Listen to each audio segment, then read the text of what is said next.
For yielding.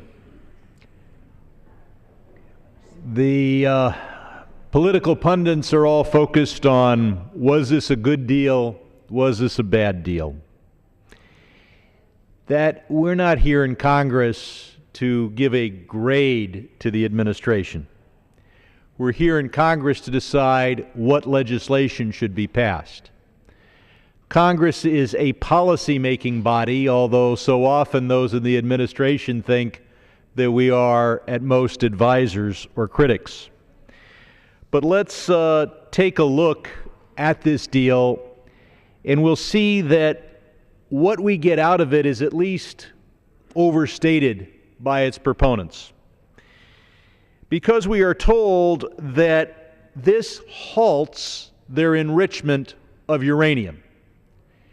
It is true that it limits their 20% uranium.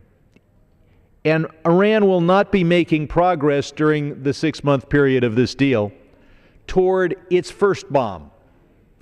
But they will be making very substantial progress toward their 8th, 9th, and 10th bomb. And Iran is not a nuclear power until they have some to hide, one or two to test. It is not their objective to have but one. Because throughout this agreement, it is very clear, the centrifuges keep spinning. The amount of low-enriched uranium keeps growing. But we're told that Iran will not be increasing its stockpile. If you read the agreement, yes, they will. But they have to convert to uranium oxide metal that which they produce during the term of this agreement. There are some proponents of the agreement that says, well, that means they're neutralizing all that they produce under the agreement. That is hardly true. I've been the chair or ranking member of the Terrorism and Nonproliferation Subcommittee since it was created in the early part of this century. And I've worked with the nonproliferation experts. The fact is that this uranium oxide, this huge new additional stockpile to be created over the next 6 months, can be converted back to gaseous form and then enriched further. And converting it back to gaseous form will take only a couple of weeks. So this agreement provides that Iran makes substantial progress toward more low-enriched uranium, building its stockpile toward a real collection of nuclear bombs. We are also told that we've given up very little in this agreement. We have given up far more than you can find in the text, because the most important thing about our sanctions is momentum. And we passed additional sanctions in 2010, 2011, 2012, and if it hadn't been for this agreement, the Senate would have passed the bill that we worked on in the summer, and we would have passed additional sanction in 2013. The content of those sanctions is important, but even more important is the momentum. If you're a multinational corporation, you can find a law firm that will find loopholes in our existing sanctions. But you'll decide not to invest a lot into that business plan because you know Congress is going to pass more sanctions.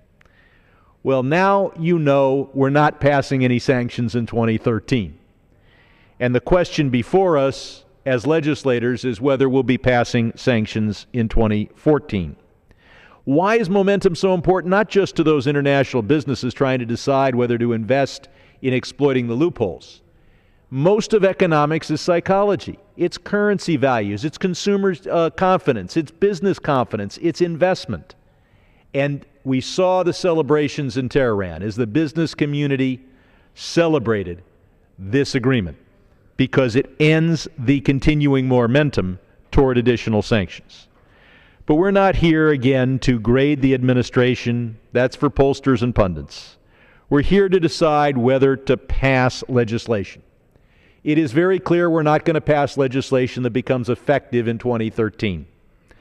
The question before us is whether we'll pass legislation which by its terms becomes effective June 1st, 2014.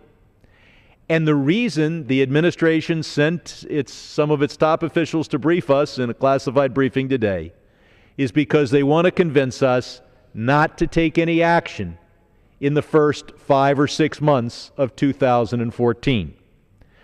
Well, what does that mean? That means, in effect, we are not going to take action in 2014. Why is that? Most people think that this deal expires in late May, 6 months after it was adopted in November 24th, 2013. That's not the case. The start date is someday to be determined, sometime probably in late January. So if we as a Congress are convinced not to take any action, not to pass any legislation, not to go through the committee process and the markup until after this agreement has terminated, we're talking about late July.